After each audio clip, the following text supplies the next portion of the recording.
కొత్తగా నాటుకోడి farming start చేద్దాం అనుకుంటున్నారా? నాటుకోడి ఫార్మింగ్ స్టార్ట్ చేసి లక్షలు సంపాదించవచ్చు, ఇంకే పని చేయాల్సిన అవసరం లేదు అని అనుకుంటున్నారా? అయితే నిజంగానే నాటుకోడి ఫార్మింగ్లో లక్షలు సంపాదించవచ్చా లేదా అనేది ఈ వీడియో పూర్తిగా చూస్తే మీకే అర్థమవుతుంది. లాస్ట్ వరకు చూడండి. హలో అందరికీ, welcome to Indian farm and food. కొత్తగా నాటుకోడి ఫార్మింగ్ చేద్దాం అనుకునే వాళ్ళకి ఈ వీడియో చాలా హెల్ప్ఫుల్ అవుతుంది. లాస్ట్ వరకు అయితే చూడండి. ఫస్ట్ అసలు నాటుకోడి ఫార్మింగ్ ఎలా స్టార్ట్ చేయాలి? కొందరు ఏమనుకుంటారంటే ఒక 1000 కానీ 2000 కానీ కెపాసిటీ ఉన్న షెడ్ని నిర్మించి అందులో 1000 కానీ 2000 కానీ పిల్లలు తెచ్చి ఇద్దరు వర్కర్స్ని పెట్టి మంచిగా స్టార్ట్ చేద్దాం, లక్షలు సంపాదిద్దాం అనుకుంటారు.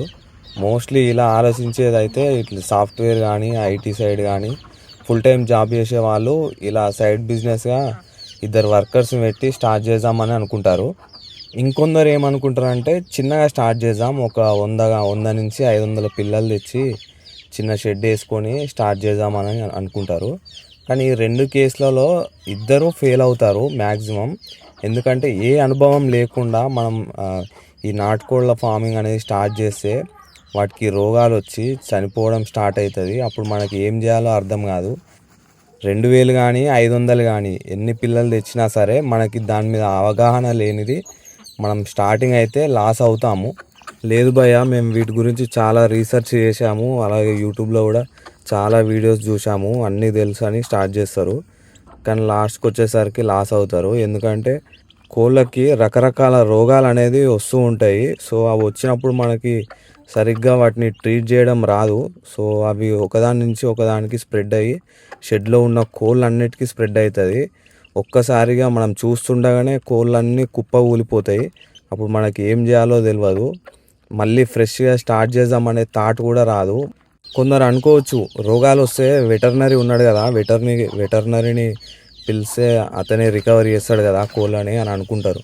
కానీ ప్రతిసారి మీరు వెటర్నరీని పిలిస్తే మీకు లాస్ట్కి ప్రాఫిట్ కాదు కదా, చిల్లర కూడా మిగిలాయి. ఎందుకంటే ఆ కోళ్ళకి రకరకాల రోగాలు వస్తూ ఉంటాయి. వాటికి ప్రతిసారి వెటర్నరీని పిలిచి ట్రీట్మెంట్ ఇప్పిస్తే మీకు ఇన్వెస్ట్మెంటే ఎక్కువ అయిపోతుంది, మీకు ప్రాఫిట్ అనేది తక్కువ అయిపోతుంది. ఒకవేళ మీకు ప్రాఫిట్ వచ్చినా కూడా చిల్లర పైసలు తప్పితే మీకు మీరు అనుకున్న ప్రాఫిట్ని అయితే చూడలేరు.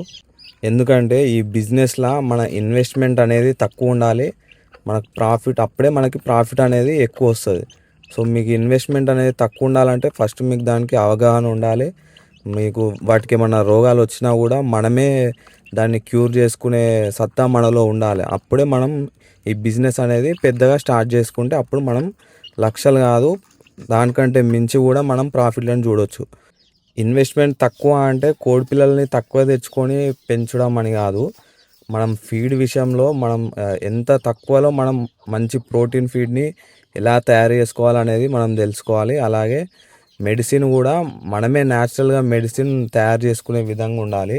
వాటికి రోగాలు రాకముందుకే రోగాలు రాకుండా వాటిని కాపాడుకునే శక్తి మనలో ఉండాలి.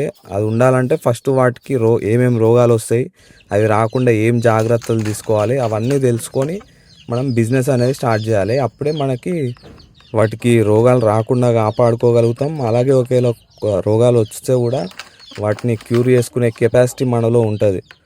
ఫీడ్ విషయానికి వస్తే ఏ అవగాహన లేదనుకో, వీళ్ళు ఏం చేస్తారు, మన కంపెనీ ఫీడ్ ఉంటుంది కదా, బాయిలర్ కోళ్ళకి వేసే ఫీడ్, ఆ ఫీడ్ని ఇచ్చి పెంచుతూ ఉంటారు పెద్ద ఫామ్ పెట్టి.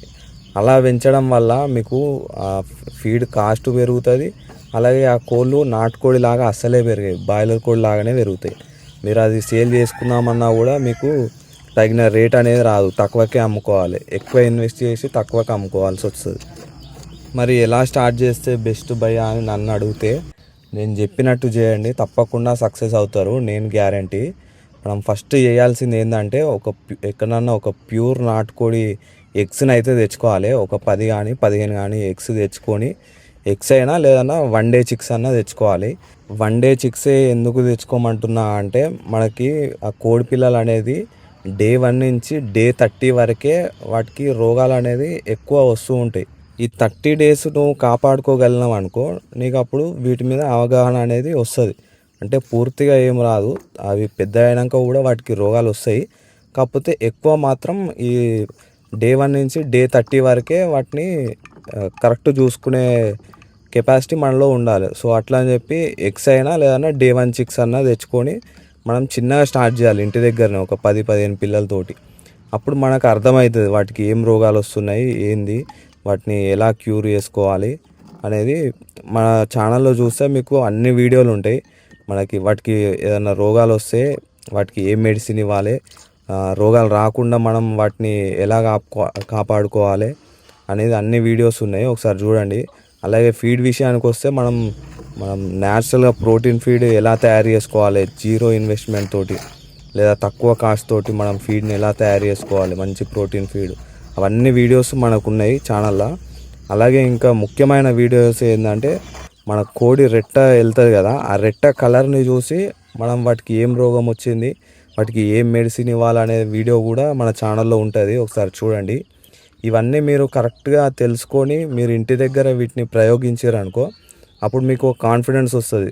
సరే మనం పెద్దగా స్టార్ట్ చేసినా కూడా ఏమన్నా రోగాలు వచ్చినా మనమే క్యూర్ చేసుకోగలుగుతాం, మన ఫీడ్ని కూడా మనమే తయారు చేసుకుంటాం అనే కాన్ఫిడెన్స్ వచ్చినప్పుడే మీరు పెద్దగా స్టార్ట్ చేస్తే మీరు సక్సెస్ అనేది వస్తుంది. లేదు అని ఫస్టే మీరు పెద్దగా స్టార్ట్ చేసిరనుకో, ఒక్కసారి దెబ్బ పడితే మళ్ళీ కోలుకోనికి చాలా టైం పడుతుంది. మీరు ఇంటి దగ్గరనే ఒక 10-15 కోడి పిల్లలు తెచ్చుకొని స్టార్ట్ చేసిరనుకో, అవి పెరిగే వరకు ఒక 6 మంత్స్ అవుతుంది. ఆ 6 మంత్స్లో మీరు చాలా నేర్చుకుంటారు. కొన్ని పిల్లలు చనిపోయినా చనిపోవచ్చు, ఎందుకంటే మీకు స్టార్టింగ్ కాబట్టి. నెక్స్ట్ సైకిల్లో మళ్ళీ అవి పిల్లలు చేస్తాయి కదా, ఆ పిల్లల్ని ఇప్పుడు స్టార్టింగ్ ఒక 10 పిల్లలు తెచ్చారనుకో, అందులో ఒక 5 చనిపోయి ఒక 5 బతికినాయి అనుకో, మళ్ళీ అవి పెద్దగా పిల్లలు చేస్తాయి కదా, అప్పుడు మళ్ళీ ఒక 10 పిల్లలు పెడితే ఆ 10లో మీరు 8 కానీ 9 కానీ పిల్లల్ని బతికించుకునేలాగా మీరు ట్రై చేయాలి. అప్పుడు మీకు అర్థమైపోతుంది, మీ మీద మీకు ఒక నమ్మకం వస్తుంది. అరే మనం పెద్దగా స్టార్ట్ చేసినా కూడా 90% పిల్లల్ని అయితే బతికించుకోవచ్చు అనే కాన్ఫిడెన్స్ వస్తుంది. ఇప్పుడు ఇట్లా మీరు ఇంటి దగ్గర 10 పిల్లలు తెచ్చి స్టార్ట్ చేస్తారు కదా, ఒక బ్యాచ్ అయిపోతుంది, మళ్ళీ నెక్స్ట్ బ్యాచ్ కూడా స్టార్ట్ చేస్తారు కదా, ఈ గ్యాప్లో మీ ఇంటి దగ్గరనే ఒక 20-30 పిల్లలు తయారైపోతాయి. సో నెక్స్ట్ మీరు పెద్దగా స్టార్ట్ చేద్దాం అనుకున్నప్పుడు బయట పిల్లల్ని కానీ గుడ్లను కానీ కొనుక్కొచ్చి స్టార్ట్ చేయాల్సిన అవసరం ఉండదు. మీ దగ్గర ఇంటి దగ్గర ఉన్న కోళ్ళనే ఎగ్స్ పెట్టించి మీరే ఇప్పుడు 20 కోళ్ళు ఉంటే ఆ 20 నుంచి ఒక దగ్గర 200 కానీ 300 కానీ పిల్లల్ని మీరు ఇంటి దగ్గరనే తీయొచ్చు. అట్లా తీసి మీరు పెద్ద షెడ్ వేసుకొని మీరు పెద్దగా స్టార్ట్ చేసుకోవచ్చు. అలాగే మనకి ఏం ఫీడ్ ఇవ్వాలి, ఏం మెడిసిన్ ఇవ్వాలి అనేది తెలుస్తుంది. దాంతోపాటు మనం ఎంత ఫీడ్ ఇవ్వాలి, మనం డేలో ఎన్నిసార్లు ఫీడ్ ఇవ్వాలి అనే విషయం కూడా తెలుస్తుంది. వీటి గురించి అన్ని వీడియోలు మన ఛానల్లో ఉన్నాయి, ఒకసారి చూస్తే మీకే అర్థమవుతుంది. సో ఫైనల్గా నేను చెప్పేది ఏంటంటే, ఇంటి దగ్గర చిన్నగా స్టార్ట్ చేసి వాటి మీద అవగాహన తెచ్చుకుంటే మీరు ఈ బిజినెస్లో అనేది సక్సెస్ అవుతారు. సరే, ఇప్పుడు మీరు ఇంటి దగ్గర స్టార్ట్ చేసి మంచి అవగాహన తెచ్చుకున్నారు, అలాగే పెద్దగా బిజినెస్ స్టార్ట్ చేద్దాం అనుకున్నారు. ఇక్కడ మనకి ఇంకో ప్రాబ్లం అనేది ఏర్పడుతుంది. అదేంటంటే మార్కెటింగ్. మనం అన్ని పిల్లల్ని పెంచుతాం, మంచిగా తక్కువ కాస్ట్లోనే ఫీడ్ ఇచ్చి పెంచుతాం, అన్నీ ఆరోగ్యంగానే ఉంటాయి, కానీ సేల్ చేయాలి. అవన్నీ మనం బల్క్లో సేల్ చేయాలి. సపోజ్ ఇప్పుడు 10-20 పిల్లలు అంటేనేమో మనం బయట మార్కెట్లో అమ్ముకోవచ్చు, కానీ 1000-2000 పిల్లల్ని మనం బల్క్లో సేల్ చేయాలంటే దానికి మార్కెటింగ్ అనేది చాలా అవసరం. సో దీని గురించి కూడా నేను సపరేట్ వీడియో చేసి పెడతా. ఎవరైనా కొత్తగా ఈ ఛానల్కి వస్తే మాత్రం ఛానల్ని సబ్స్క్రైబ్ చేసుకోండి. అలాగే ఈ వీడియో నచ్చితే ఒక లైక్, ఒక కామెంట్ అయితే చేయండి.